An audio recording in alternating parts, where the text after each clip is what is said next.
ao nosso sexto encontro, em que estamos refletindo sobre a igreja segundo Jesus. Né? O interessante é o nosso ponto de partida, que normalmente nós falamos da igreja a partir do Pentecostes, a partir da descida do Espírito Santo. Mas nós estamos indo mais para trás, né? Aonde Jesus primeiro, então, pensou sobre a igreja, entendendo os discípulos como um grupo anterior ainda à igreja propriamente dita. Então, sob a bênção do Senhor, em torno da palavra dele, com a bênção dele, com a aprovação dele, nós damos início a essa nossa sexta reflexão. Na aula passada eu iniciei o tema a respeito do reino de Deus e discutimos um pouco sobre isso. Hoje eu quero dar continuidade e encerrar esse tema, né? O tema do reino de Deus é extremamente amplo, complexo e rico. Quanto mais eu medito sobre isso, quanto mais eu procuro textos, parece que o tema vai se abrindo assim indefinidamente, né? Ele permite, ele comporta diversas discussões, diversas abordagens. Como o nosso tema não é o reino de Deus, nosso tema é a igreja, então eu estou fazendo apenas esses dois aportes ao tema do reino de Deus para voltar ao tema da igreja, né? Então nós estamos fazendo isso tudo para continuar a nossa caminhada a respeito da igreja. Eu quero partir hoje de um texto bíblico que é muito significativo e dividir a nossa abordagem então em duas etapas, né? A primeira etapa seria esclarecer o reino de Deus, né? Fazer um certo balanço e chegar a uma certa definição de reino de Deus. E na segunda parte, então, definir o relacionamento da igreja, nós como igreja, em relação ao reino de Deus.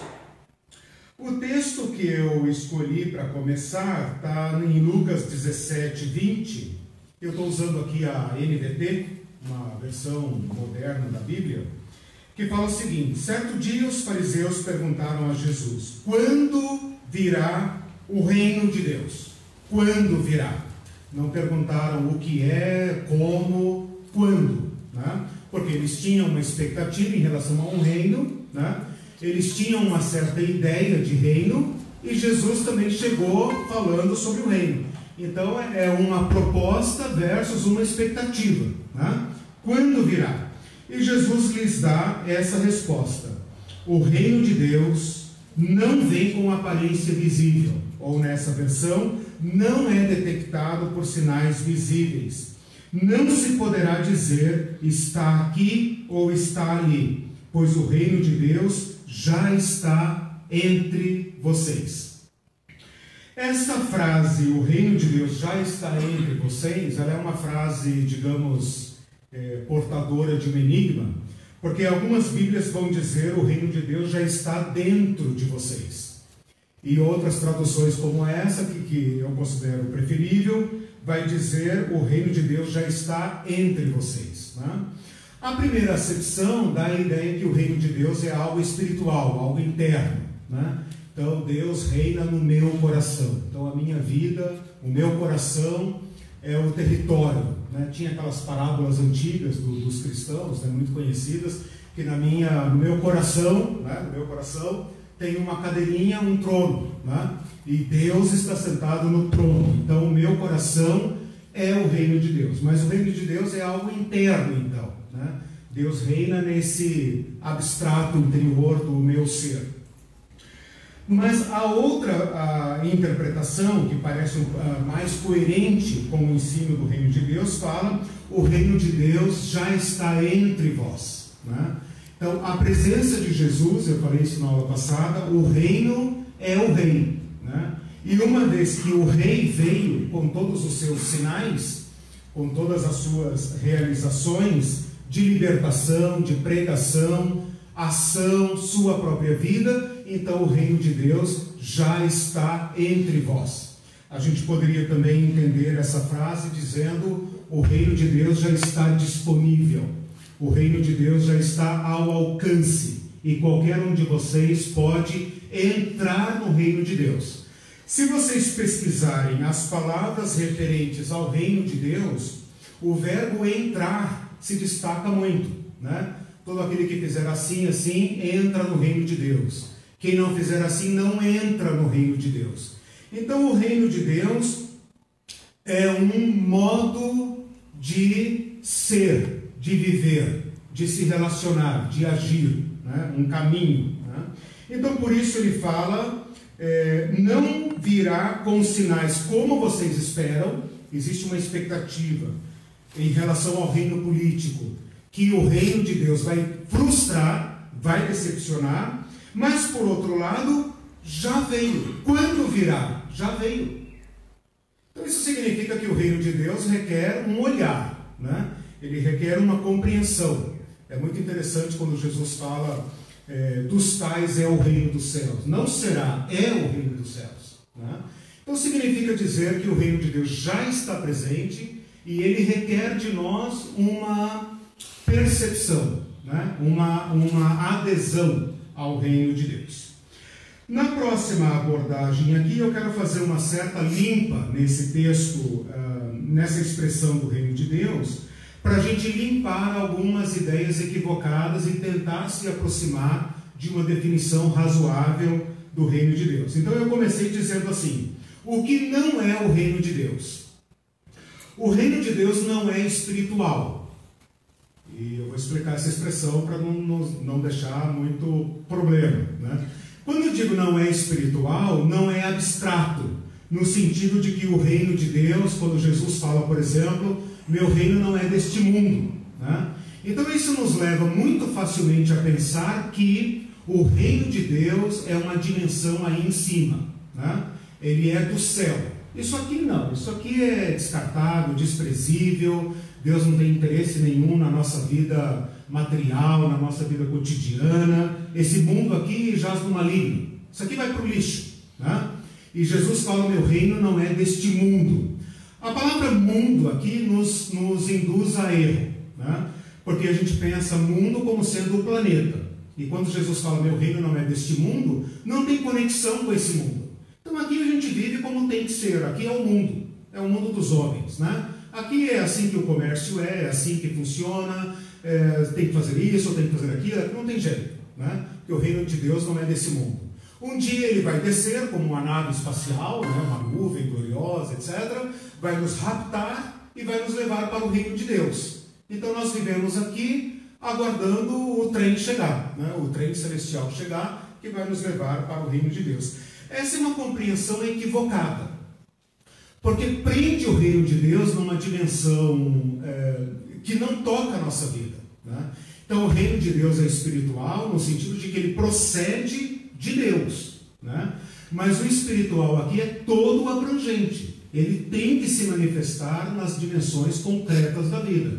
Jesus falou assim, quando João pediu para ele, né, perguntou para ele, é você que deve vir, que nós devemos aguardar, ou é outro? Ele fala, olha, está aqui o cego, eu te dou a visão, está aqui o paralítico, eu te curo, está aqui o leproso, eu te curo, vão e digam para João o que vocês acabaram de ver. Ou seja, o reino de Deus toca a realidade, né? Ele tem que tocar a nossa vida concretamente. Quando Jesus fala, o meu reino não é deste mundo, significa dizer, meu reino não compactua com as coisas como vocês as organizaram. O sistema do mundo, né? Podemos entender aqui mundo como sendo o modo como nós organizamos a nossa vida. Meu reino não tem parte com isso. Meu reino é alternativo, né? Por isso se entra nele, né? Porque é um convite para entrar num novo governo, num novo sistema. Eu disse também aqui que o reino de Deus não é uma utopia. Embora na aula passada eu tenha usado a palavra utopia, eu vou explicar agora o que eu quero dizer com isso. Utopia significa um ideal não alcançado. A palavra utopos significa não lugar. Como é que chamava lá a mansão do Michael Jackson? Era Neverland, né? Mais ou menos isso, né?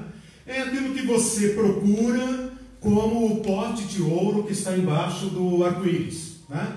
Você joga toda a tua vida naquele ideal, mas aquele ideal é como o horizonte, né? Quanto mais você andar em direção àquele horizonte, o horizonte continua sendo horizonte, né? Mas, de qualquer forma, a utopia tem seu valor porque ela te força a andar e buscar. Você nunca vai chegar lá, mas você busca, né? Então, a utopia tem seu valor. O reino de Deus não é utopia nesse sentido, porque ele é uma realidade, né, que já começou, né? Se o reino de Deus é Jesus Cristo, como eu falei na aula passada, que o reino é o rei, é o poder do rei. Se o poder de Deus já está entre nós, então o reino de Deus já começou, como um fermento, né, que já está na massa, né, e ele já está dando os seus sinais, ele já está chamando as pessoas a uma nova realidade. Então, a ideia que eu quero afastar aqui é o reino de Deus apenas como ideal, como imaginário, como aquele mundo melhor que a gente canta todo ano novo, né? Esse ano eu quero paz no meu coração e tal. Você sabe que não vai ter, muito dinheiro no bolso, amigo para lá e vender, você sabe que não vai ter. Mas você canta isso por quê? Você não vai dizer esse ano vai ser uma desgraça, uma tragédia, eu vou falir, vou ficar doente. Não, ninguém, né? Ninguém visa o mal, você visa o bem. Mas o reino de Deus é uma realidade. Eu falei na aula passada que a palavra real, reino, né, ajudou a criar também em português a palavra realidade, né? Então, quando Jesus fala assim, passarão os céus e a terra, mas as minhas palavras não hão de passar, ou aquele que faz a vontade de Deus é o que permanece, então o reino de Deus é que é real. O reino de Deus é que é real. E aquilo que nós consideramos mais estável, mais firme, é que é passageiro. Isso é que pode passar, né? A nossa realidade é que é frágil. Um outro não aqui que eu coloquei, e não estou querendo dizer que essa minha lista é exaustiva, né? Vocês podem pensar em outras coisas também, é que nós iremos construir o reino de Deus. E aqui tem um certo dilema aqui, uma certa, digamos, arapuca aqui para nós, né? Porque, por um lado, a gente pode pensar assim, bom, aqui é a vida dos homens, e o reino de Deus um dia rasgará o céu e descerá, e tudo isso aqui será o reino de Deus. Ou então nós podemos pensar assim, o reino de Deus já começou em Jesus Cristo, nós damos continuidade a ele, e então nós vamos construindo o reino de Deus. E quanto mais nós mudarmos as estruturas, quanto mais nós mudarmos os sistemas, quanto mais pessoas aderirem ao reino de Deus, o reino de Deus virá como clímax dessa nossa missão. Então é missão da igreja trazer o reino de Deus. Em diversas épocas da igreja, até mais recentemente, os últimos 200 anos mais ou menos, a igreja de vez em quando ela cai nesse erro, né? De pensar que ela deve dominar o mundo, que ela deve dominar os governos, que ela deve mudar as estruturas, que ela deve fazer uma revolução, né? Porque ela, quando tudo estiver pronto, Jesus então vem como se fosse a cereja do bolo, né? Nós já fizemos tudo, colocamos o glacê, então ele desce apenas para sentar no trono. Essa é uma questão que nós temos que pensar muito bem, né? Porque nós somos chamados a dar testemunho do reino, porém nós jamais o realizaremos no seu sentido final, no seu sentido de concretude, né?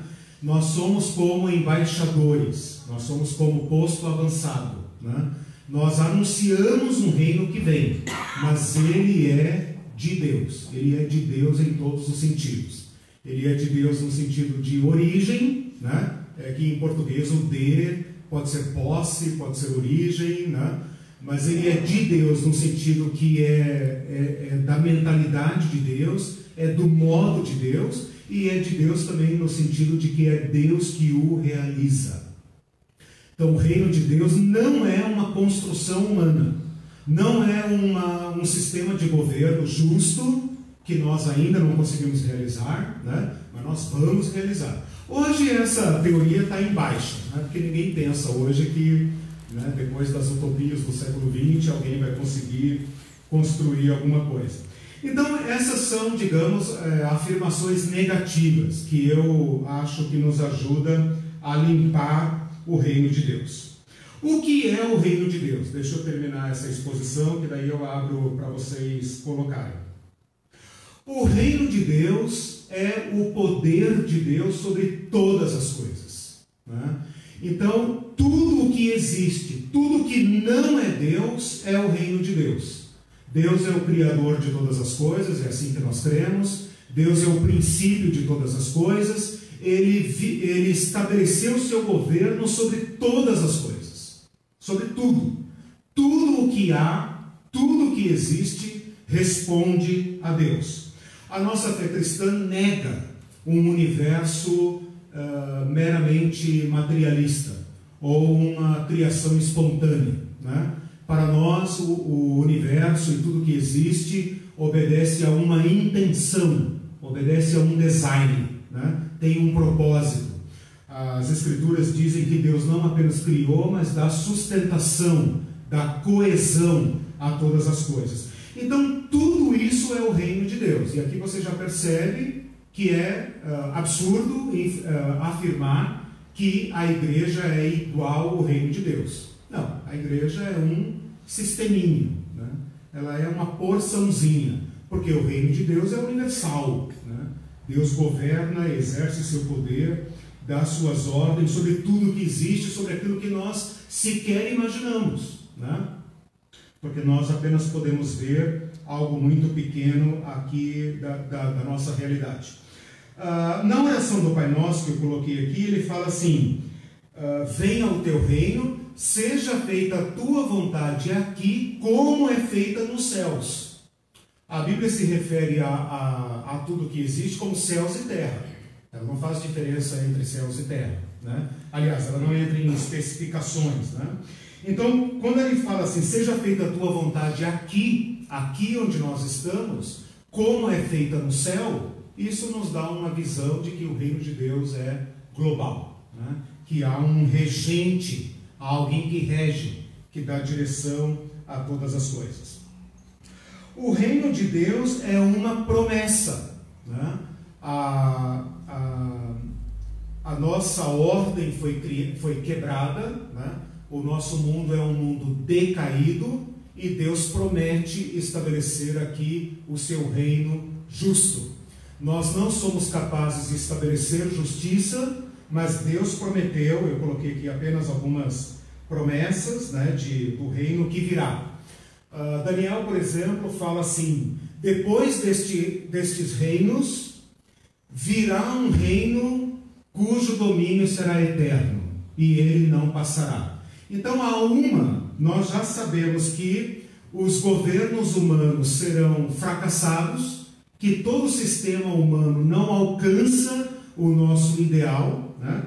Esse reino vem de Deus e ele jamais será suplantado, né? Então tem diversas palavras do Antigo Testamento que apontam para isso. Eu falo aqui também da pregação de Jesus, isso ficou claro na nossa reflexão passada. E uma palavra extremamente importante, essas duas últimas que eu vou abordar agora: o reino de Deus como dinâmico.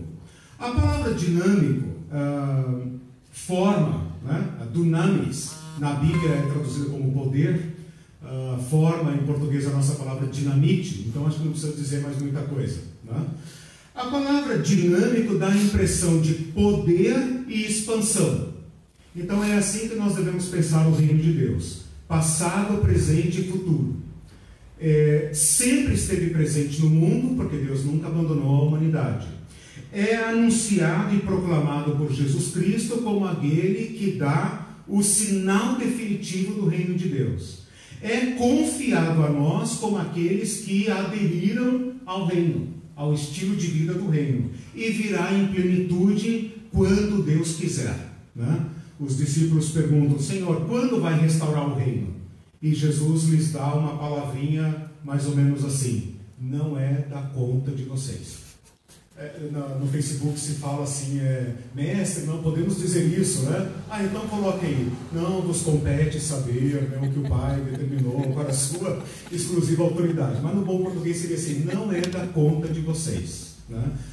Mas recebereis poder, mas recebereis dunamis, né? Mas recebereis poder e sereis minhas testemunhas, e serão espalhados por esse mundo, né? Então essa é uma clara afirmação de Jesus de que o reino está reservado. Ele não dá nenhuma pista a respeito de quando, mas nos dá um mandato intermediário, dizendo: recebereis poder, é a autoridade do reino, para serem minhas testemunhas. E isso aqui, ali e acolá. Ou seja, isso é dinâmico, né? E ele fala não apenas de tempo, em Jerusalém, toda a Judéia, Samaria até os confins da terra, ou seja, expande espacialmente, né, geograficamente, como também fala: estarei com vocês até a consumação dos séculos, né? Então é também uma expansão no tempo, né? Então o reino de Deus é algo que está em expansão, tanto geograficamente, nós estamos aqui, né? E também no tempo, nós também estamos aqui nesse momento, né? E afirmamos o reino de Deus. E ali, ainda nesse texto, ele fala assim: varões galileus, porque vocês estão olhando para cima, esse Jesus que vocês viram subir há de vir, né? Então isso nos dá uma clara visão, né, do reino de Deus como algo que está em expansão, que está no mandato da igreja e também na sua conclusão, embora essa conclusão não tenha prazo para ocorrer. Uma última palavra do apóstolo Paulo, que também é bem a estrutura que eu estou usando, né? O reino de Deus não é isso e é aquilo. O reino de Deus, isso Paulo fala lá em Romanos 14, né? O reino de Deus não é comida nem bebida, mas justiça, paz e alegria no Espírito Santo. Quando ele fala o reino de Deus não é comida nem bebida, ele está atingindo aqui diversas dimensões, né? Ele está falando de cultura, ele está falando de regras, ele está falando de sinais exteriores, né? Ele está falando: o reino de Deus não vai alterar o modo de ser, o modo de as pessoas virem a si mesmas, nesse sentido apenas estereotipado, né? Mas o reino de Deus é justiça. Esse é o maior clamor da humanidade, dos reinos humanos. Nós queremos justiça. E quando se fala aqui de justiça, nós não estamos pensando nos tribunais, embora os envolva. Nós estamos pensando em relações justas. Nós estamos pensando num mundo que dê conta dos problemas humanos, das demandas humanas, né? Das ansiedades humanas. Paz. O reino de Roma oferecia paz, né? Era uma paz violenta, porém era paz. Era o melhor que se podia ter, né? Mas ele fala: o reino de Deus é paz. Jesus Cristo falou sobre paz. Ele é chamado o príncipe da paz, né? A verdadeira paz. E alegria. Que alegria nós podemos ter nesse nosso mundo, né? Que não seja tocada por tristeza e por dor, né? Que alegria nós podemos ter que de fato sustente a nossa vida de modo permanente, se até aquilo que nos dá alegria também nos dá tristeza, também nos traz preocupações. Então aqui Paulo também nos dá uma definição de que o reino de Deus não é aparência, mas o reino de Deus toca aqueles valores mais profundos do ser humano, atende às ansiedades mais profundas do ser humano, que é justiça, paz e alegria. É um combo muito bom, né? Justiça, paz e alegria resolveria 140% dos nossos problemas, né? Justiça, paz e alegria. O que eu fiz até agora? Eu estou falando sobre reino de Deus, né? Ainda estamos trabalhando com a palavra reino e tentando afastar concepções equivocadas ou não muito claras e afirmando concepções mais adequadas para a gente poder então prosseguir. Perguntas, comentários, reflexões, reclamações? Bom, professor, eu sempre pensei assim, estudando a Bíblia, fazendo uma avaliação sobre o reino de Deus, que ele é realmente um reino dinâmico. Nós somos os agentes ativos em ação. Isso. Ação é uma palavra fundamental para a nossa compreensão. É dinâmica. Isso. Deus não é monótono. Sim, exatamente. A palavra ação, agência, ativo é dunamis. É como o amor, né? O amor é ação. Sim. Porque não adianta eu dizer que eu amo uma pessoa, você dizer que ama a tua esposa, e na hora que ela está sentindo alguma coisa doente, você a deixa lá. Sim. Então o amor é ação. É Por isso que muitos casais não entendem isso e criam uma monotonia muito grande e a pessoa nunca está presente ali, às vezes está presente e ausente no momento que a esposa ou as crianças e o esposo mais precisa. Vejam como isso já nos dá uma compreensão do reino, né? É algo no qual você entra pela fé, adere pela fé e passa a agir em função dele. Quando eu digo que o reino de Deus não é apenas uma dimensão interior, eu não estou querendo dizer que não é interior. Né? De certa forma, a compreensão de mundo, a maneira como nós organizamos o mundo, tem a ver com a maneira como eu penso e decido esse mundo. Né? Então, o reino de Deus, sim, é essa nossa adesão, é o nosso impulso, né? É essa orientação de vida, né? Ação, diga Jesus. É bom sempre destacar, eu faço sempre isso nas minhas considerações, minhas reflexões, que na oração de Jesus ele falou assim, né? Venha o teu reino e seja feita a tua vontade na terra. Isso. Né? E a maioria de nós evangélicos creem, um dia o reino vem e será feita a vontade de Deus. Não foi isso que Jesus falou. Né? Ele falou da transformação diária para nós vivermos o reino de Deus aqui na terra, como ele já é no céu. No céu Deus não tem problema. O problema está na terra. Somos nós. Que jogamos tudo para o futuro, quando Paulo diz assim, e nem o porvir vos afaste do amor de Deus. Tem que ser o agora, né? Sim, exato. É legal essa questão do reino de Deus como real no céu, né? A vontade de Deus, né? Não porque Deus seja um imperador que impõe a sua vontade, mas porque Ele é essa plenitude, né? E essa plenitude é sustentada por Ele, né?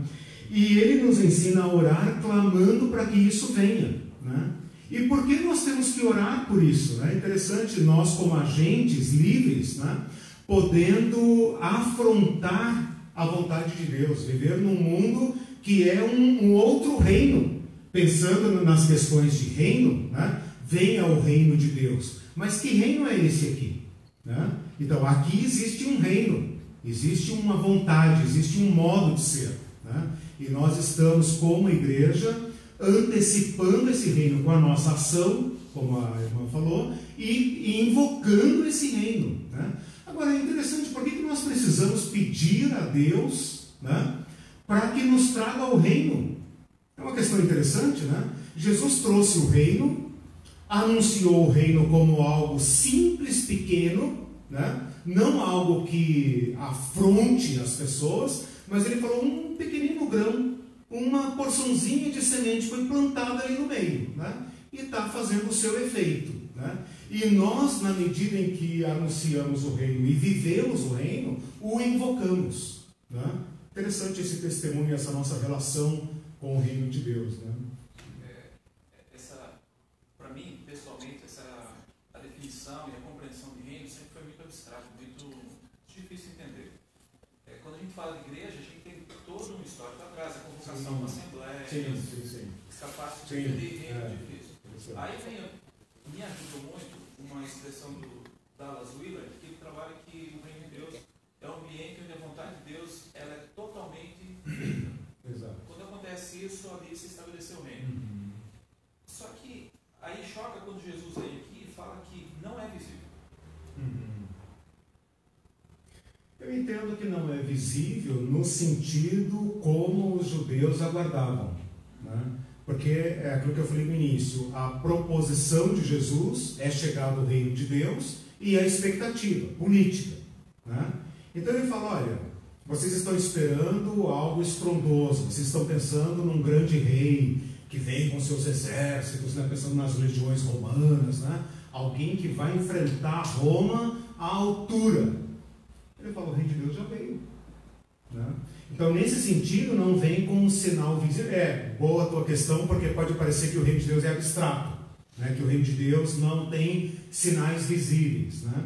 Isso tem que ser entendido, a meu ver, dentro da expectativa deles. Né?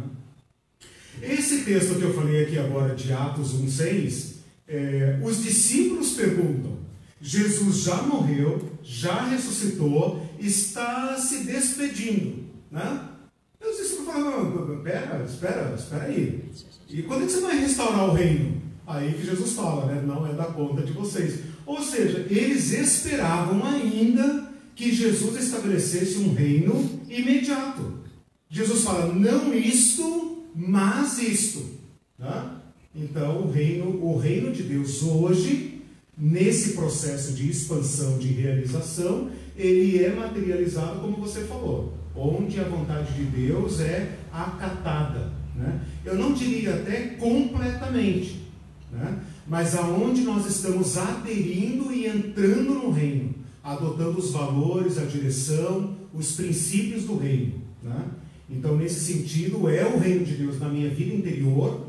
Eu pessoalmente adiro a esse comando, né? E o materializo nas minhas relações. Então, o reino de Deus não pode ser apenas interno, não pode ser apenas espiritual, não pode ser apenas invisível, abstrato. Né? Ele é essa anuência, essa adesão minha aos valores do reino, que tem que se materializar em relações de justiça, em relações que afrontam até o reino dos homens. Porque nós temos que falar sobre isso. Né? Nós não estamos aqui num parque, fazendo piquenique, esperando que o rei, né, o príncipe encantado desça do céu com um cavalo branco. Nós estamos dentro de impérios. Nós estamos sob forças descomunais que regem a nossa vida. Né? Nós temos um problema gravíssimo com isso, mais do que a gente pode perceber. Né? Não adianta pensar, nós somos livres, somos ocidentais, somos modernos. Não. A nossa vida está debaixo de impérios violentos que determinam nosso modo de viver, de ser, de nos organizar, de nos relacionar. Dentro desse império, nós somos chamados a aderir a um outro comando. Né? Então, isso mostra um pouco do nosso conflito como igreja. Né? Diga. A questão ainda sobre o reino de Deus visível. Sim.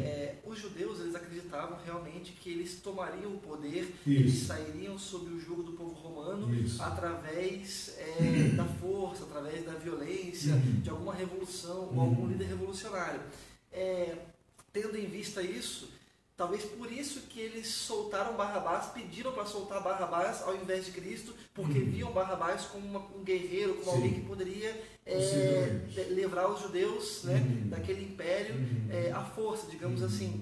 E eu acredito que os judeus não entenderam, né, a mensagem de Cristo, e nós que temos a palavra, que temos a Bíblia, até para nós é complicado entender um pouco sobre o reino de Deus. Imagine eles naquela época, né? Mas seria mais ou menos isso? Isso. Veja, os nossos impérios nos convenceram que para enfrentar uma força é necessário mais força, que para enfrentar a violência é necessário mais violência. Né? Então Jesus fala isso claramente. Né? Ele assume o papel do rei humilde. Eis aí o teu rei manso e humilde, né? Que vem montado num jumentinho, emprestado, né? Vem, né? E o povo falando do reino e tal, ele vem, e o povo ali, a pobraiada, né? A pobraiada que vem, né? Das vilas, né? Aquele povinho desprezível que andava com Jesus, vem junto dizendo, oba, né? Hosana, filho de Davi, bendito que vem em nome do Senhor, todos os salmos messiânicos, né? E Jesus entra, né? Olha e tal, né? Segundo alguns evangelhos, vai no templo e desce o pé lá nas coisas, que já estraga tudo, já chuta o pau da barraca, né? Poxa, a gente achava que ele ia chegar, e ele vai seguir um certo roteiro, ele segue outro, põe tudo a perder, né? Eu acho que isso que levou Judas a traí-los. Esse cara não tem jeito, esse cara não... Ele não, a gente achou que ele iria ser o grande rei, mas não adianta, ele segue outro pensamento. Imagina esse Cristo indo para a cruz, né? Então, assim, a estratégia de Deus para vencer essas potestades, esses impérios, é completamente diferente. Por isso, a dunamis, que ele fala, o poder que ele nos dá, é para sermos testemunhas. Quer coisa mais fraca do que ser testemunha de um judeu da roça que morreu na cruz? Não tem cabimento, né? Isso é uma posição extremamente vulnerável que a gente às vezes não percebe nos nossos cultos de missões, falando tanto, né, em Jerusalém, Judéia, Samaria, até os confins da terra, né? A gente sempre acha muito chique, né? Missionário na Ásia, missionário e tal. Hoje pode parecer interessante, né? Não sei, um certo romantismo missionário, né? Mas naquela época, estar fora da sua pátria era a pior posição possível. Então, para quem achava que Jesus iria levá-los para Jerusalém, para o trono, tipo assim, mas não, tudo bem, morreu, ressuscitou, ele está meio esquisito, né? Ele está meio esquisito, né?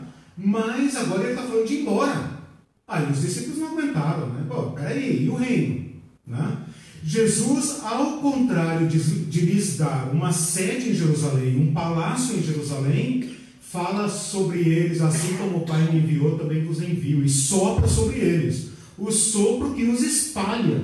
Então a igreja passa a ser um punhado de gente desterrada, peregrina, né? Não errante, mas peregrina, espalhada, né? Peregrino e forasteiro, como Pedro vai dizer, né? Então, assim, é a antítese do império dos homens, né? Ele nos coloca numa posição de fraqueza como ele viveu, e essa fraqueza é que vai fazer ruir, né, os impérios que dominam nossas vidas. Então nós estamos aqui numa luta de poderes, né? Mas você tem razão, os discípulos e nós também pensamos assim. Essa é a lógica do nosso mundo. Um poder se enfrenta com mais poder. É a Guerra Fria, né? Ele tem mais arma, eu tenho mais arma. Ele tem mais arma, eu tenho mais arma. E assim vai, né? A gente vai aumentando os muros, as cercas, né? E vamos nos tornando aquilo que nós combatemos no nosso inimigo, né? Então, a estratégia do reino de Deus, ela é completamente outra. Por isso nós podemos dizer a alternativa, completamente outra, né? E a esse outro nós somos chamados a aderir, a exemplificar, a experienciar, a realizar, né? Tudo bem? Professor, você acha que a igreja, de uma certa maneira, então, ela está vivendo uma certa utopia sobre o reino de Deus? Eu vou entrar na sequência sobre igreja. Já abordo essa questão. Antes de avançar, eu só queria fazer uma atualização da palavra reino, porque como o nosso irmão ali nos lembrou, a palavra reino, a gente lembra de Salão do Reino, Pimenta do Reino, né? Reino da não sei o quê. Então, assim, a palavra reino é muito abstrata, é muito difícil, né? Não dá para a gente dizer a República de Deus, né? Não dá para materializar isso. Então, eu primeiro queria propor para vocês a palavra reino. Me parece que em inglês, não sei se em alemão também, há duas palavras para falar reino, né? E mesmo assim elas são quase sinônimos, quase intercambiáveis, né? Mas a gente pode falar reino no sentido, por exemplo, como é usado em ciências, quando a gente fala assim, reino animal, reino vegetal, reino mineral, como sendo um conjunto de coisas, né? Então, vê se ajuda a abandonar um pouco a ideia de reino de rei, com coroinha na cabeça e tal, pensar num domínio, mas não um domínio político, né? Numa ordem de coisas. Por exemplo, um âmbito, isso, uma esfera de coisas, né? Um certo sistema, né? Como, por exemplo, a gente usa em reino vegetal, né? O que é o reino vegetal? É considerar apenas os vegetais, né? Com suas características, né, Bruno? Com suas características, suas funcionalidades, seu funcionamento, terra, etc. Todo esse domínio, né? Ou então nós falamos o reino animal, né? Quer dizer, aí não considera a planta, apesar de que tem, né, umas intercorrências aí, mas assim, a gente considera uma esfera de ser, um âmbito, e isso sai um pouco da ideia de reino político. Eu não estou querendo dizer que o sentido na Bíblia é esse, ciências naturais, né? Mas só para levar a nossa mente um pouco para fora desse conceito antigo, né? E tentar pensar num conceito mais atual. Ô professor, oi. Quando eu ensinei primário, eu ensinava bastante cantando e aquele movimento na sala. Então eu criei uma musiquinha para ensinar ciências e para os alunos comerem também verduras. Então era assim, no reino animal, no reino vegetal, vitaminas, vamos encontrar, vamos ficar forte, vamos ser alegres, vamos estudar. Aí fica a pergunta, trazendo para o contexto, o que é que vamos encontrar no reino? Então, olha que interessante, né? O reino animal e vegetal, na verdade, é uma maneira de olhar, né? Porque se a gente pensar, por exemplo, numa floresta, né? Tem o reino animal, vegetal, mineral, está tudo ali misturado, mas eu considero, né? Eu destaco, eu coloco à parte apenas uma dimensão dele. Nesse sentido, a gente poderia pensar em reino de Deus, como sendo, para usar a palavra ali do irmão, né, a esfera de Deus. Aquilo que você falou, né, o espaço onde a palavra de Deus, onde a vontade de Deus é acatada. Nesse sentido, o reino de Deus está disperso no reino dos homens, porém ele pode ser compreendido à parte, né, como se fosse uma sobreposição, uma realidade que está entremeada, né? Uma outra palavra que tem me ajudado muito a entender a questão do reino é trocar a palavra reino por uma palavra mais moderna, mais atual, talvez mais usual, que é sistema. Pensar no nosso mundo como um sistema, né? Porque a palavra sistema, ela pode ser usada para todo conjunto organizado, todo conjunto orgânico, né? O que é um sistema? Uma reunião de coisas, né, que funcionam e interagem de modo mais ou menos organizado, em que cada peça, cada conjunto e tal, tem sua função, né? Então, motor, sei lá, qualquer coisa, nossos órgãos, né, nosso corpo e tal. A sociedade, vamos pensar em termos de sociedade. Então, a igreja é um sistema, né? O governo é um sistema, o comércio, a família e a sociedade em geral como sendo um sistema. A gente poderia pensar em sistema porque não envolveria apenas o governo. Se a gente pensar em reino hoje, ou pensar em governo, a gente tende a pensar que é uma coisa que está lá, né? Nunca aqui, lá. Está lá no palácio, lá em Brasília, lá não sei aonde. O governo, né? Quando eu penso em sistema, eu penso no governo como integrado à sociedade, né? Então é como olhar a sociedade de fora com todas as peças funcionando, né? O transporte, o comércio, a escola, os hospitais, a polícia, as igrejas, tudo, as famílias, tudo funcionando, tudo girando e coordenando, aquela coisa que talvez alguém poderia pensar que bagunça, que desordem e tal, mas é um sistema, é a maneira como nós organizamos a nossa vida, né? Ninguém conseguiria viver num caos permanentemente. O caos é algo que tem que ser afastado. A gente precisa colocar as coisas em ordem, né? Nós precisamos colocar isso em ordem. Esse sistema reflete nossos valores. Então pensa na nossa sociedade, pensa na maneira como nós vivemos, pensa amanhã quando cada um sair, né, para o seu mundo, para a sua vida, sua agenda e tal. Tudo isso reflete um certo sistema de valores, um conjunto de valores, né? Essa sociedade está organizada assim e não de outra forma, porque é assim que nós nos organizamos.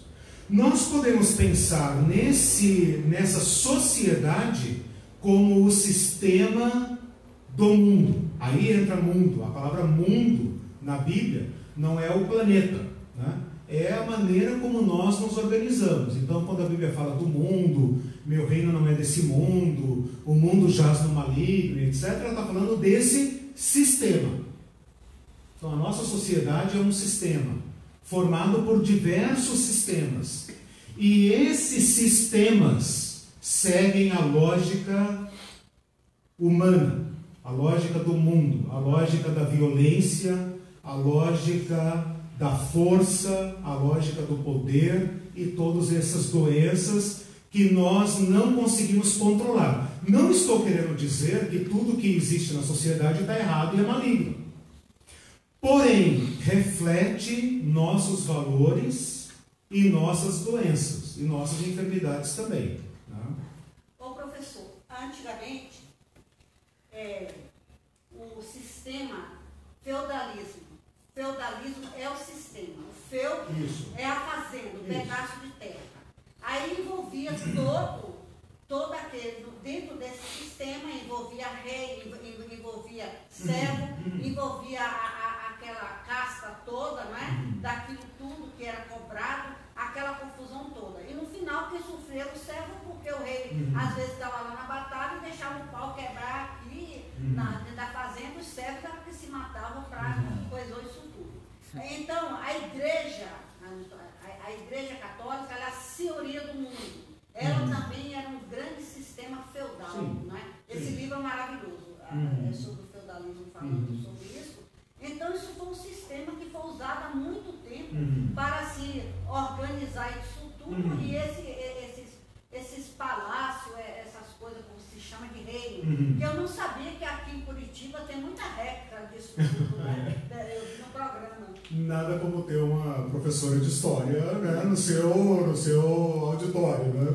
Veja, é muito bem lembrado isso pelo seguinte, porque a gente pensa que o modo como nós vivemos é natural, tem que ser assim, ou é necessário. Né? Ou sempre foi assim, natural, sempre foi assim, é assim que deve ser, ou necessário, não tem outro modo de se organizar. O feudalismo foi um modo, né? O apartheid na África foi um modo, o nosso sistema é um modo, o comunismo é um sistema, né? Todos são sistemas de organização da sociedade que refletem as nossas prioridades, valores, concessões, né? E defeitos também. Seguindo nessa mesma linha, enquanto você estava explanando, me vinha muito claro assim, sobre o sistema, esse mundo jaz no maligno, sistema que nós vivemos.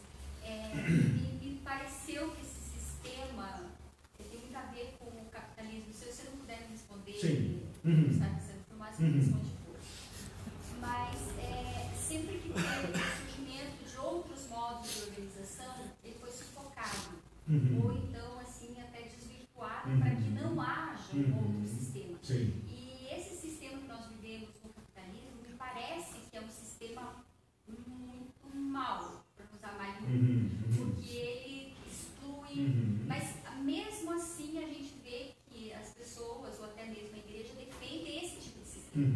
Então, é interessante como a irmã falou da igreja, a senhora também falou da igreja, veja como a igreja corre o risco de não apenas se adaptar ao sistema, né, como autenticá-lo, homologá-lo, ser a defensora dele. Então, nós somos capazes de desenvolver teologias que deem sustentação ao modelo. Né? Agora, veja, ela falou de feudalismo, você falou de capitalismo, modos de se organizar. Eles não são naturais, no sentido de que nós vivemos hoje como os animais vivem, por exemplo, na Mata Atlântica ou na Floresta Amazônica. Isso seria a natureza. Né? Também não é necessário, porque existem outras formas de se organizar. Né? E aí vocês já começam a perceber como que o reino de Deus, como um sistema de Deus, troquei a palavra reino por sistema, né? Se opõe a esse modelo. Chega a nos causar um certo mal-estar se a gente pensar, vou usar a palavra sistema, o sistema que nós criamos jaz no maligno. Chega a nos causar constrangimento se a gente pensar que Satã ofereceu a Jesus o controle de todos os sistemas humanos e a glória deles, porque ele falou, é meu e eu dou a quem eu quero. Não nos ofende pensar que nós vivemos imersos num sistema que é inimigo do reino de Deus, que massacra pessoas, porque todo sistema, né, você falou de exclusão, todo sistema humano, todos, por isso eles não são de Deus, todo sistema humano é uma Babel.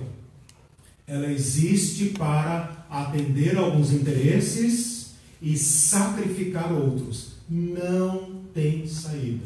Não adianta dizer, o meu sistema é melhor, o seu é mau, perverso, se você usar o meu sistema. Por isso o reino de Deus não é uma construção nossa, né? Porque nós nunca elaboramos, nesses 7.000 anos de história, nunca elaboramos um sistema equânime que dá lugar e humanidade a todos, os fracos, os pequenos. Toda a sociedade humana, todo sistema humano tem um altar no qual ele sacrifica pessoas que são descartáveis, e com isso ele consegue então se sustentar, né? Eu acho que é por isso que eu sempre, agora esclareceu, mas eu sempre pensava que eu quero ir para o reino de Deus, porque esse sistema nos oprime, tem problema, então a gente imagina assim, então no teu reino vai ser eliminado isso. Exatamente. Venha o teu reino, seja feita a tua vontade. Bem-aventurados vocês os fracos, bem-aventurados vocês os pobres, bem-aventurados os misericordiosos, bem-aventurados os que têm fome e sede de justiça, porque dos tais é o reino dos céus. Então veja onde Jesus foi manifestar o reino, né? Ele foi manifestar o reino propositalmente naqueles que estavam sobrando no sistema romano. Então o sistema romano era considerado a maior realização da humanidade. Né? Na aula passada alguém aqui nos falou da plenitude dos tempos. De fato, o Império Romano, para as condições da época, foi uma realização suprema, algo que eles atribuíram aos deuses, porque era muito grande o sistema, para a lógica da época. E Jesus fala, este reino jaz no maligno. O povo judeu, especialmente esses pequenininhos ali, que se ajuntavam em torno de Jesus, né? Esses eram os resíduos. Esses eram aqueles que estavam sempre devendo, sempre sem terra, sempre passando fome. Eram os pobres. Era esse lixo humano que não fazia caso para o Império Romano. O Império Romano queria imposto. É isso que ele queria. E soldado. Judeu não servia o exército, né? Era pobre e não pagava imposto. O Império Romano não estava nem aí para eles, né? Quando eles deram problema demais, o Império Romano foi lá, meteu a marreta, acabou com tudo, vendeu o resto como escravo, né? E a igreja nasceu nessa plebe aí, né? Então é isso que eu queria pensar aqui sobre o reino de Deus, nesse sentido, né? No sentido de sistemas humanos, que por mais integrado que nós estejamos neles, eles nunca satisfarão os ideais do reino de Deus, nunca terão espaço para todos os pequenos, para todas as pessoas, nunca, nenhum sistema conhecido até hoje na história, né? Eles são, e o reino de Deus como um sistema de Deus. Então nós vamos ver na pessoa de Jesus o sistema de Deus, como Jesus se relaciona, quais valores, né? Quais princípios ele estabelece. Quando ele fala, por exemplo, se você não se tornar como criança, jamais entrará no reino de Deus. Se vocês não se converterem e tal, assim, jamais verão o reino de Deus, né? Ele está nos chamando para entrar nesse espaço de Deus, nessa esfera, aqui o sentido de ciências naturais, né? Entrar nesse mundo de Deus, colocar minha vida, não apenas a cadeirinha do meu coração, que eu falei no início, né? Mas minha vida concreta, minhas relações, A maneira como eu lido com o mundo, a maneira como eu lido com a natureza, a maneira como eu lido com, né, no casamento, a maneira como eu trabalho, a maneira como eu me comporto como sendo cidadão de um outro domínio, de um outro sistema. E isso fere, né? Porque sistema é um conjunto de peças que funciona de modo coordenado. Se você, dentro desse sistema, tentar agir de acordo com a lógica de outro sistema, o sistema vai te machucar. Por quê? Porque o sistema não pode, né, você falou sobre isso, o sistema não pode tolerar alguém que funcione de outro modo. Porque uma peça que sai do lugar desmorona o sistema. Por isso Jesus teve que ser cuspido fora. Porque ele ameaçava o sistema, né? Então eles dizem, como fala Anás, Caifás, né? Ele fala, convém que esse homem morra. Né? Melhor que ele morra do que toda a nação pereça. Porque esse homem, funcionando ao contrário, né? Ele trava toda a nossa máquina. Né? Então, se você aderir ao reino de Deus, se você entrar no reino, para usar a palavra de Jesus, você põe em risco o sistema. Né? Se você tratar pessoas humildes, falei errado, eu já defini a palavra humilde aqui, né? Tratar pessoas pobres, pessoas desprezadas pela sociedade, de um modo humano, você confronta o sistema. Se você tratar pessoas importantes, pessoas elevadas, de um modo humano, você confronta o sistema. Você passa a ser imediatamente observado como alguém que não encaixa. Não encaixa. Esse é o reino de Deus. Professor, desculpa. Mesma coisa com nações. Nações. Cuba. Ah, sim. Não, exato, não se encaixa. Não encaixou, põe em risco o sistema. O sistema humano precisa de um controle total. Por isso ele tem que sacrificar os que sobram. Né? Porque essas pessoas não encaixam no sistema e elas têm que ser eliminadas. Né? Professor, eu fiz uma anotação aqui. Veja se eu estou correto, né, na minha interpretação do que foi dito aqui. Certo. Foi muito interessante ela ter colocado essa questão do sistema capitalista e você ter dito que nenhum sistema vai trazer a justiça, a paz e o amor que o reino de Deus vai trazer. Sim. Isso é interessante, que nós possamos ter empregado sobre isso também, né? E está ficando cada vez mais claro, né? Essa, como é que eu posso dizer? Todo esse contexto. Sim. Então, poderíamos colocar capitalismo, socialismo, anarquia, feudalismo, nada disso, monarquia, ou seja, não existe um sistema melhor que o outro, todos são corrompidos. Né? Ou todos são passíveis de serem corrompidos. Sim, exato. Certo? Nenhum deles dará. Agora veja, eu falei no início que nós não consumaremos o reino de Deus. Por isso, porque o reino de Deus não é nosso. Né? Ele é uma ação do Espírito, né? Ele é um convencimento do Espírito Santo que nos faz aderir a esse modelo de Deus. Né? É claro que as sociedades humanas tentam resolver seus problemas. Né? O que nós vimos lá desde o século passado, temos certeza, é que todas as utopias fracassaram terrivelmente. Né? A igreja, ela flutuou em diversos modelos. Né? Ela já foi imperialista, ela foi expulsa do comunismo, depois ela aderiu a certas ideias do comunismo. Né? Então, assim, a igreja ela tentou se encaixar em diversos modelos. Né?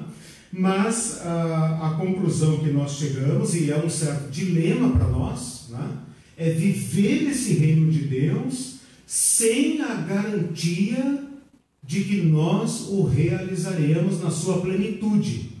Nós somos aqueles teimosos, e devemos ser, aqueles teimosos que teimam em viver com esperança no governo de Deus. E ele virá de Deus. Ele virá como, a Bíblia sempre coloca como vindo dos céus, ou seja, não tem origem humana. Né?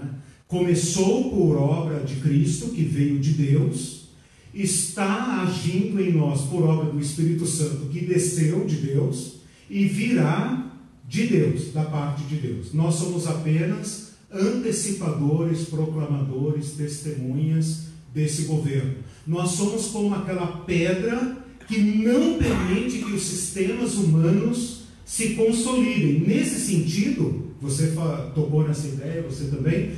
A igreja é um lembrete agudo para o mundo, apontando para um modelo que virá.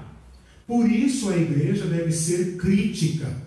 Ela deve se manter numa posição capaz de fazer a crítica de todos os modelos humanos e não se comprometer com nenhum deles, né?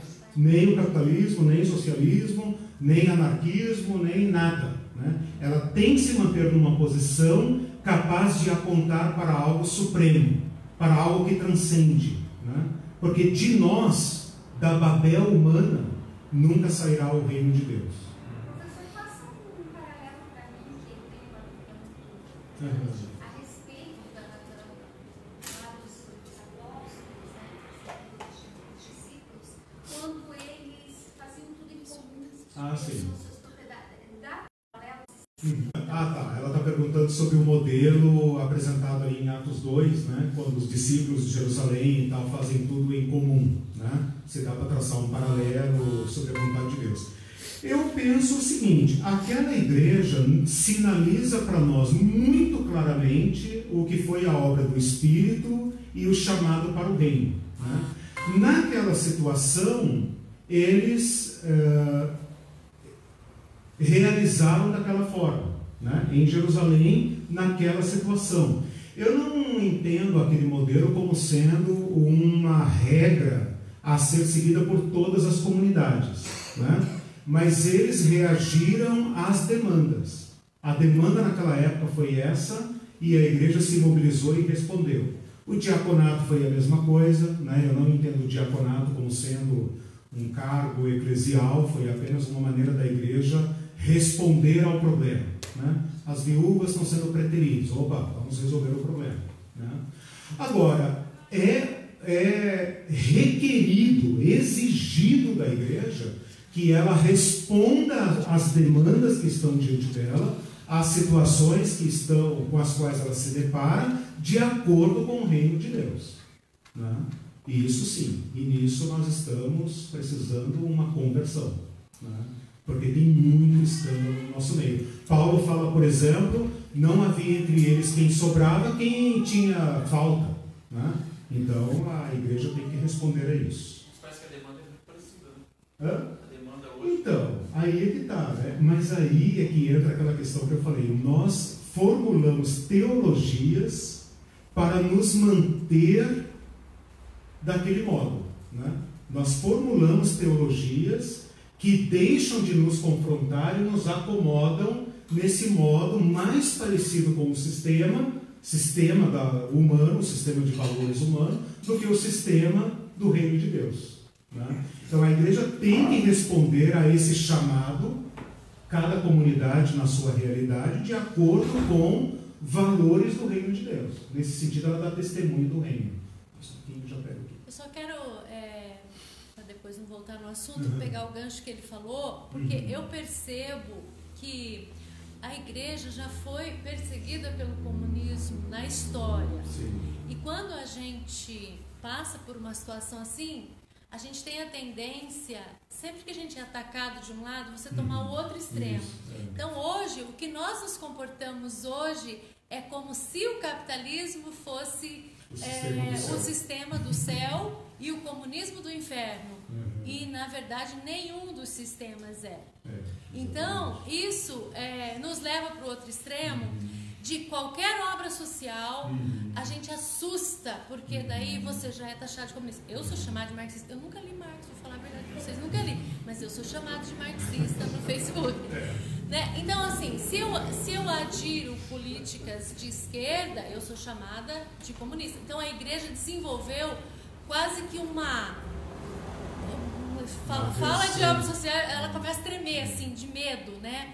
Então, mas o capitalismo também mata, como matou o comunismo. Então, por isso que eu acho importante falar assim, não há um sistema do céu, não há. Há um sistema do reino. E esse sistema nós vamos ter que procurar confrontando o sistema do mundo que pode se manifestar como o capitalismo, ora como o comunismo, né? Mas, claro que essa defesa lidar com uma pessoa na defesa é a pior coisa que pode existir. Porque uma pessoa na defesa, ela vai com unhas e dentes naquilo que, né? Então, eu só queria colocar para nós não nos comportarmos e não fecharmos os olhos para as vítimas do capitalismo também. Fazemos essa crítica, né? Essa como crítica, nós nos abrimos para as né? vítimas do comunismo, que realmente foram muitos. Então, é preciso fazer uma leitura crítica da história e uma leitura crítica da nossa atualidade. Essa aula está sendo assim, um marco muito grande para mim pessoalmente. Eu vou me expor aqui, porque eu, né, passei pelas duas vertentes, fui socialista, hoje me considero, ou me consideraria, né, porque essa aula não tapa na cara, um capitalista, né, quase me filiei a partido político recentemente, ou seja, como um defensor do capitalismo, para poder criticar todo o socialismo, todo o sistema comunismo, Marx e tudo mais. Só que é interessante estarmos abertos a ouvir sem defender o partido e lado, porque essa palavra está mudando algumas coisinhas aqui dentro, entendeu? Em relação a se abster tanto de um lado quanto do outro, que é o que o pastor tem pregado aqui, né? Nós somos do reino de Deus. Perfeito. Os valores do reino de Deus devem nos guiar profundamente. Né? Se a igreja não entende isso, ela perde a sua direção, seu sentido. Né? Deixa eu pegar ali depois. Vai, muito claro quando você pinta esse quadro do sistema, principalmente quando Jesus traz que é um sistema invisível de Deus, e a gente quase que inevitavelmente vai associando a capitalismo, etc. Agora eu queria fazer uma pergunta, colocar até uma pimenta aqui no molho, quando Romanos 13 fala da autoridade. Todos devem sujeitar-se às autoridades governamentais, pois não há autoridade que não venha de Deus, etc. Né? Paulo vai explicando sobre isso. E faz muito sentido quando nós olhamos para os sistemas governamentais, opressão, e quando a gente consegue perceber a igreja, o reino de Deus, como uma antítese a isso. Agora, sabendo que o mundo jaz do maligno, Paulo vem com essa palavra direta, né? Em relação à autoridade e reino de Deus. Eu queria que você comentasse um pouco sobre essas coisas. Esse é um texto, coitadinho, já apanhou muito, né? Esse texto, ele não é um modelo de Estado, né? Paulo aí não está tratando sobre Estado. Não é o único texto da Bíblia que trata sobre os cristãos e a igreja, né? Então aí ele descreve a autoridade como ela deve ser, né? A autoridade que é boa, que louva o bem, que pune o mal, né? Uma autoridade como deve ser, né? Agora, na minha compreensão, todas as coisas dos homens, todas as coisas humanas estão caídas, né? E como caídas, nós as reconhecemos, nós lidamos com elas, crendo que elas podem ser redimidas, né? Então, assim, o Estado humano, o governo, vamos falar do governo agora, o governo nacional, o governo federal, digamos, o garante, o mantenedor desse estado de coisas, né? Ele não vai produzir a justiça que está na Constituição. Ele não vai louvar o bem e punir o mal, né? Os cristãos devem reconhecer o Estado como sendo um instrumento humano para o bem, né? Destinado por Deus para o bem, porém que está decaído, e fazer a crítica dele, né? Então, outros casos da Bíblia vão mostrar, por exemplo, a desobediência civil, né? Por exemplo, quando o Estado exige adoração, quando o Estado está desvirtuado de produzir o bem-estar geral e ele está produzindo idolatria e violência, cabe aos cristãos confrontá-lo, dizer: não nos dobraremos, não nos dobraremos. Essa é uma forma de resistir ao mal e exigir que esses poderes voltem ao seu estado legítimo, né? Então eu tenho lido sobre isso nesse sentido. Tudo que existe para o bem, né? nós cristãos não somos contra o Estado, mas também não idolatramos o Estado. Nós entendemos que o Estado é exatamente como está escrito em Romanos 13. Ele está ali para garantir o bem-estar de todos, né? Quando ele se desvia dessa finalidade, é obrigação nossa resisti-lo. Resisti-lo não com violência, porque nós não somos da violência. Resisti-lo não no sentido anárquico, no sentido de destruir todas as estruturas, mas exigir, agir de uma forma para que aquela estrutura volte a garantir o bem-estar de todos.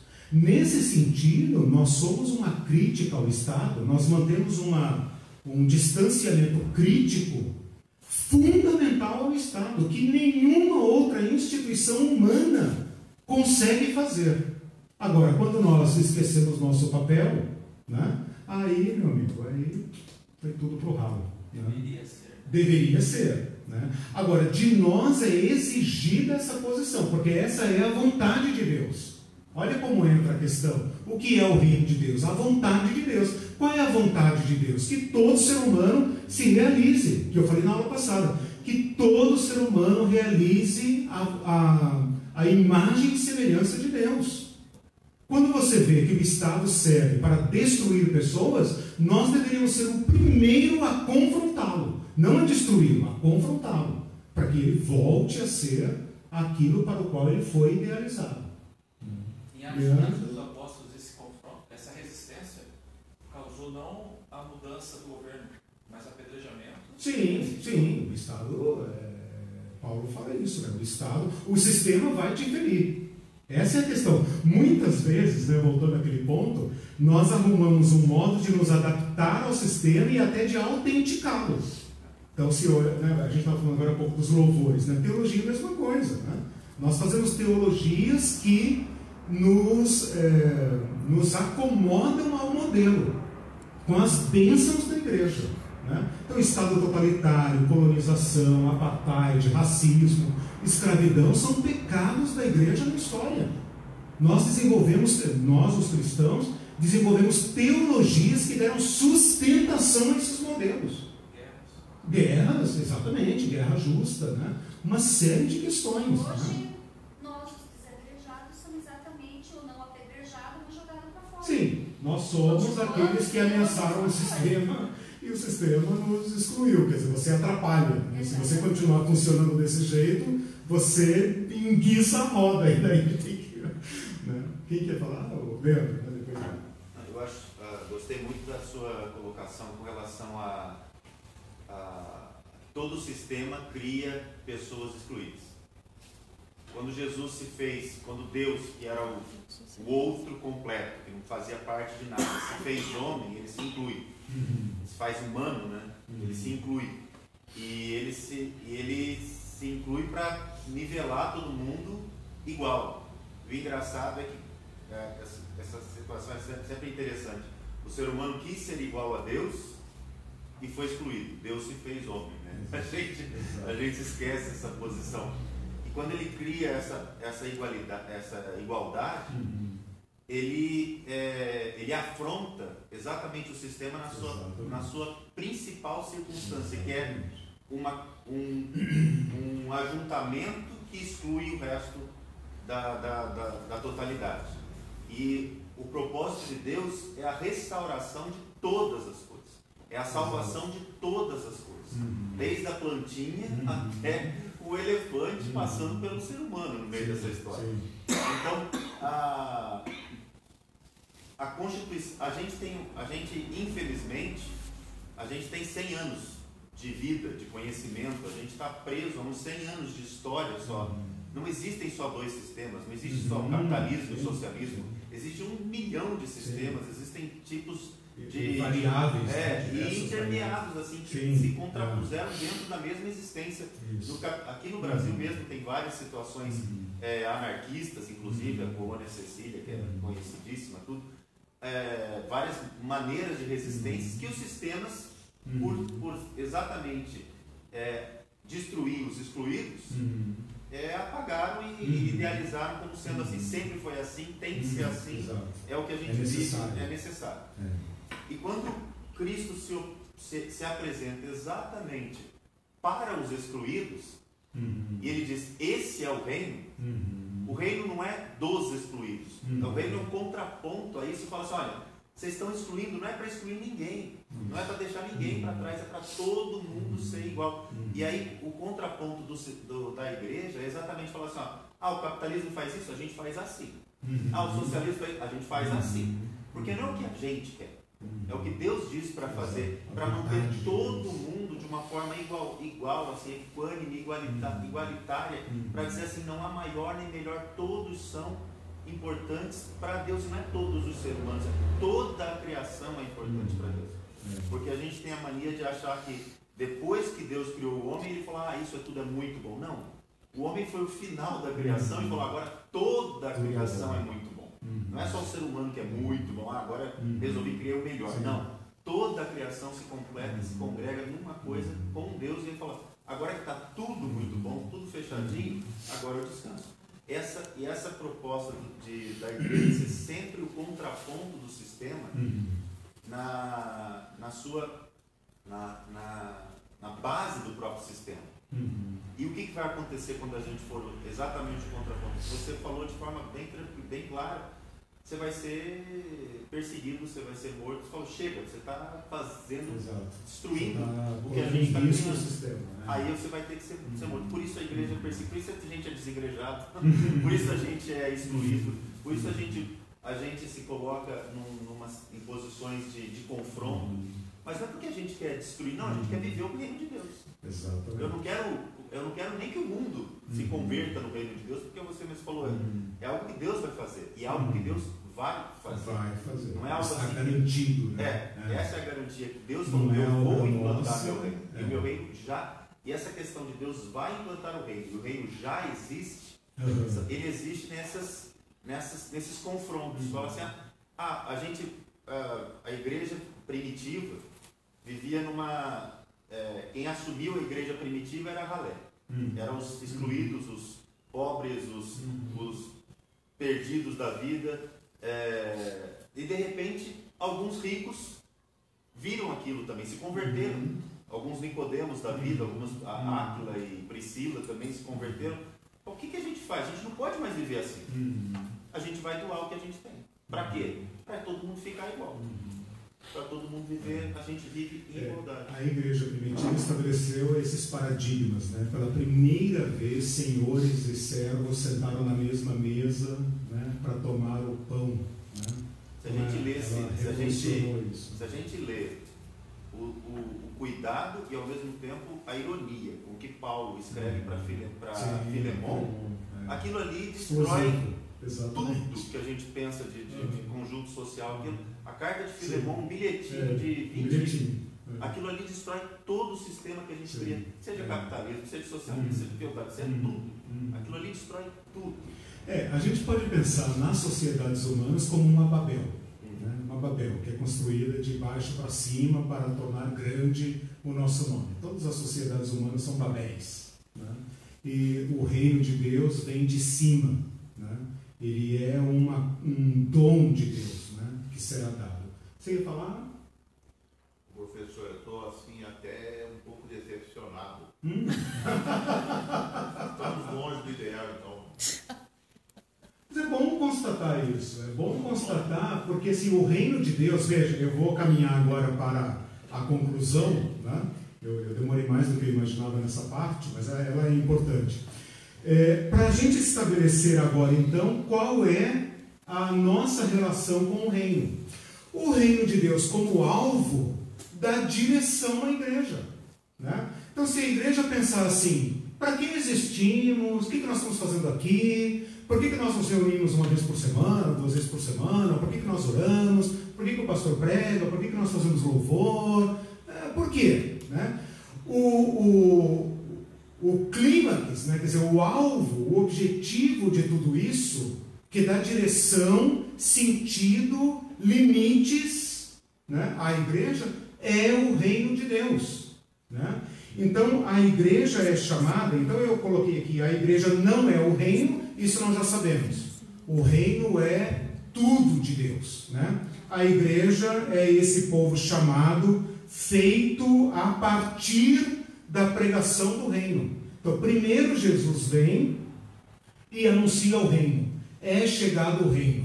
Venham, vinde a mim, venham. Esses que vêm, eu estou falando desde o começo que a igreja é uma convocação.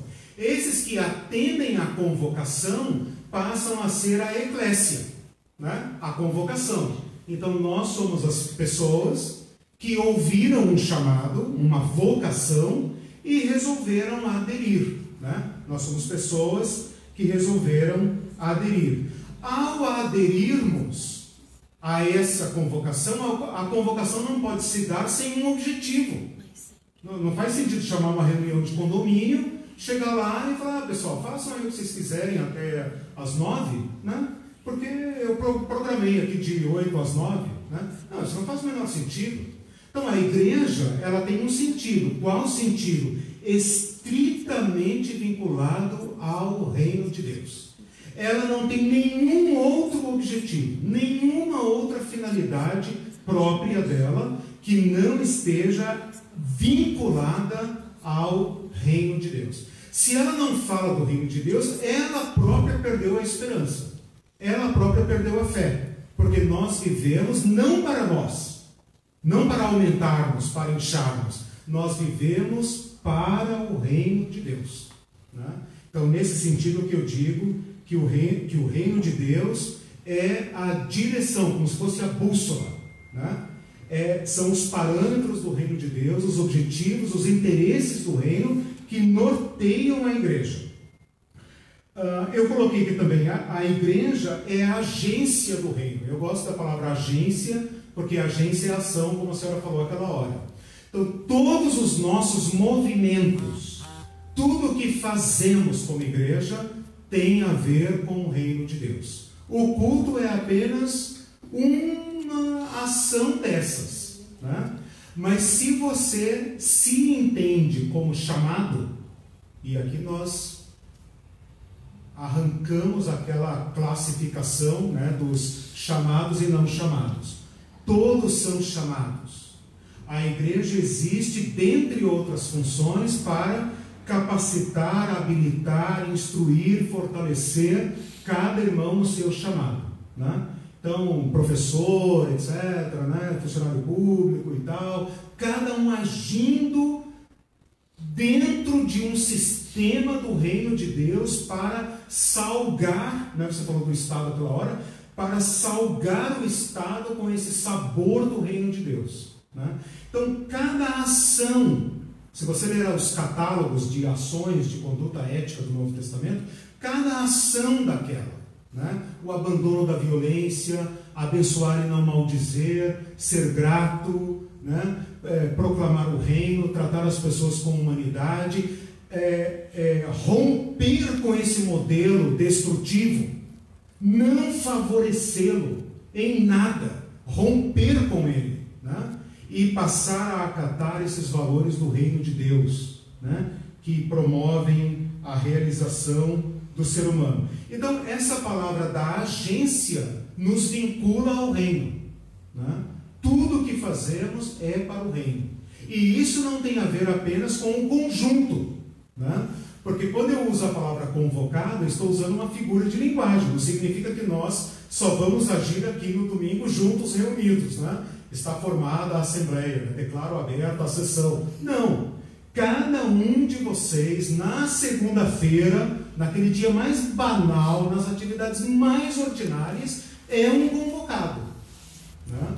Então você vai funcionar de acordo com a ética do reino de Deus. Seu trabalho, seus gastos, né? Seu tempo, seus valores, né? Refletindo a vida comum do reino de Deus, né? Com isso nós desbancamos um pouco essa questão da igreja, né, como sendo uma finalidade em si mesma ou qualquer coisa apenas litúrgica. Uma das funções, eu quero tratar isso numa próxima aula, uma das funções essenciais que resume a função da igreja em relação ao reino é o testemunho. E a palavra testemunho deve ser entendida, né? Eu desafio vocês a pegarem o dicionário, dicionários teológicos, a Bíblia, a concordância bíblica, para entender o que significa testemunho. Eu não sei vocês, né, mas como eu fui criado na igreja, testemunho para mim é a benção que o irmão conta, né, na igreja. Isso é testemunho. Né? Ou então evangelizar, testemunho. Testemunhar é ser um portador do anúncio do reino, na sua própria vida e nas suas palavras. Né? É ser um embaixador, né? Uma pessoa que antecipa aquilo que vem. Assim como a alvorada, os primeiros raios do sol anunciam o sol do meio-dia, né? Nós somos aqueles que anunciam a chegada do reino e damos testemunho dele. Né? A palavra testemunho teve que ser buscada do latim, porque a palavra grega, que é mártires, né, acabou adotando um significado próprio. Né?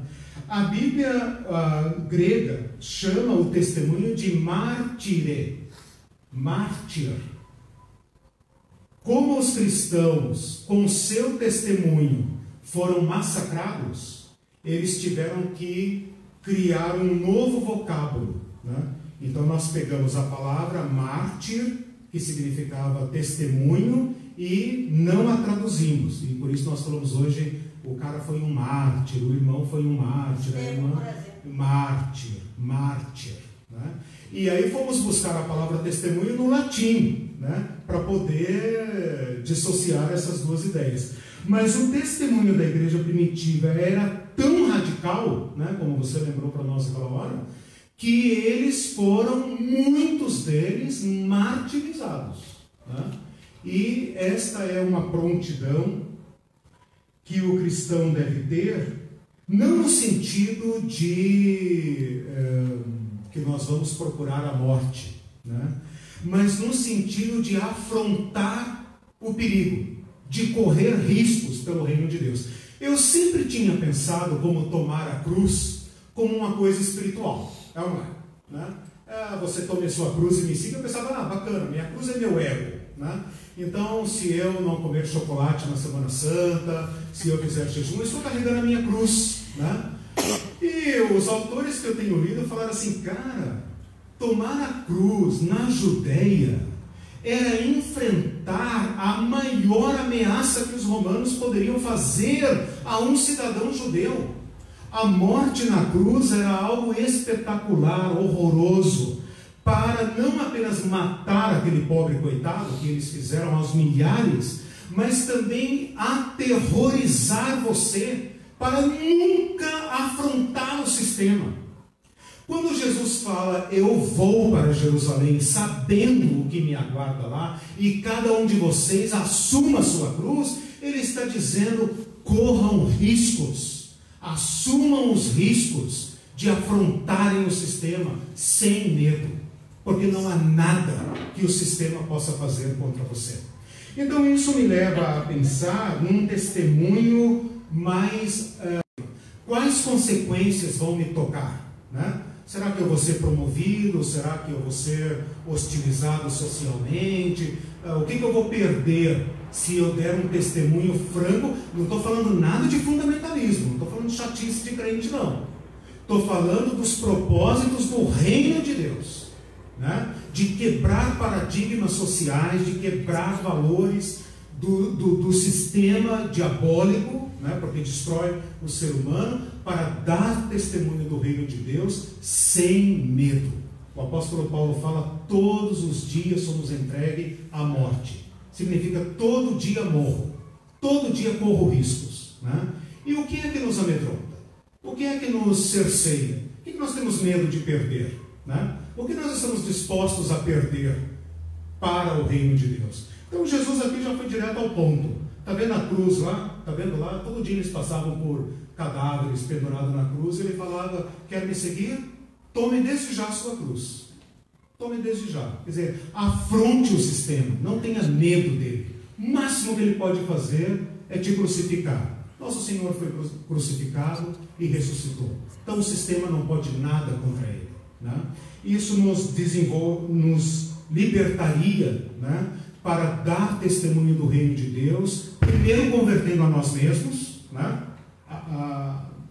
repudiando valores que não são do reino de Deus, né? E ao fazermos isso, né, como você falou aquela hora, nossa vida como sendo um espaço em que a vontade de Deus vai sendo cumprida e isso sendo multiplicado, né? Isso sendo multiplicado. A igreja existe para que nós nos olhemos a nós mesmos. Essa é outra função da igreja. Dizer, irmãos, precisamos fazer isso, precisamos fazer aquilo, precisamos mudar isso, precisamos cuidar, precisamos disso, né? A igreja, em grande parte, as pregações e tudo mais da vida da igreja serve para essa finalidade de nos empurrar em direção ao reino de Deus. Perguntas? Pegou alguma coisa, irmão, sem responder? Eu tentei falar agora dessa relação nossa com o reino, né? Então, a igreja subordinada ao reino, dirigida pelo reino, né? Esse é o nosso foco. Então, isso acho que nos dá a direção. Sim. O que acontece hoje em dia é que a maioria das igrejas, não é o caso da nossa, coloca muito peso nas pessoas, tá entendendo? Sim. É muita regra, é muita doutrina pesada, e não dá uma explicação assim de como você viver esse reino e ser uma pessoa mais leve com Cristo, com o próprio Jesus. E o fardo leve. Né? O fardo leve. Isso, mais sobre vós meu jugo. Eu vejo tanta coisa. A minha sobrinha, ela passou um áudio para mim, ela é católica, o marido é bem católico, embora o pai fosse cristão. O meu sobrinho, porque minha família é muito grande, né? Eu sou a terceira geração do tronco, a caçula. Então é o seguinte, convidou para o aniversário dele, ele vai fazer, parece que 92 anos, bem lúcido, tá entendendo? Xingou a minha sobrinha toda pelo telefone, porque ela disse que era católica, e que o marido dela era católico. Ela passou um áudio quase chorando. Eu digo, minha filha, não ouça isso, porque eu conheci a mãe dele, a minha irmã, por parte de pai, que pegava o evangelho num desaforo terrível. São pessoas que aprenderam isso tudo e pessoas com fixidez de padrões antigas. Então, em vez de acolher a pessoa para amar, destrói. É, verdade. Quando a igreja perde seu rumo, ela passa a servir a si própria, defender seus próprios caminhos, né? Essa questão do reino nos abre os olhos, né? O Leandro falou um pouco sobre isso, para ver o reino de Deus no mundo, né? Tudo aquilo que afirma, que cumpre o propósito, está dando sal e está antecipando o reino de Deus, né? Eu só estou lembrando de um versículo, não sei se está aí na sua... mas eu nunca sei onde está, mas eu lembro que fala, porque o reino de Deus é amor, alegria, justiça, paz e alegria do Espírito Santo. Sim, falei sobre não é comida nem bebida, mas justiça. Então veja, os cristãos não podem ser injustos. Os cristãos não podem ter opiniões injustas. Os cristãos não podem ser cruéis. Eles têm que ser justos. Eles têm que afirmar, têm que ter posições, opiniões justas, né? Com isso eles dão testemunho do reino de Deus. Fazendo uma crítica, assim, eu sei que isso é muito, né? Mas vou fazer. Esse mesmo versículo que ela falou, que o reino de Deus não é comida nem bebida. Eu percebo agora, começando a abrir os olhos, que a igreja fez do reino de Deus a comida e a bebida. Porque eles pregam regras, pregam jeitos e não pregam a justiça, não pregam a paz, não pregam a alegria. Claro que não todas, né? Existem exceções. Nossos erros. Mas eu estava numa igreja que agora eu consigo perceber que eles estavam pregando a comida e a bebida. Coisa que Paulo falou que não é. Faz lembrar Jesus falando, né, vocês observam a regra do hortelã, do ender, do cominho, e eles ensinam os princípios, né, mais importantes do reino de Deus. Posso terminar? Então, agradecemos ao Senhor por essa nossa reunião, pela palavra sempre viva, saborosa, que nós podemos nos alimentar. Pedimos ao Senhor que abra os nossos olhos, que nos dê ouvidos, que nos dê coração, nos dê olhos para o Teu reino, Senhor. Revela o Teu reino para nós. Ajuda-nos a entrar mais fundo nesse reino, a aderir mais profundamente a Ele. É a nossa oração, sabendo e crendo que o Senhor deseja e realizará as mesmas coisas. Eu estou bem certo de que aquele que começou boa obra em nós há de completá-la até o dia de Cristo. Amém. Amém. Amém, meus irmãos. Lembrem-se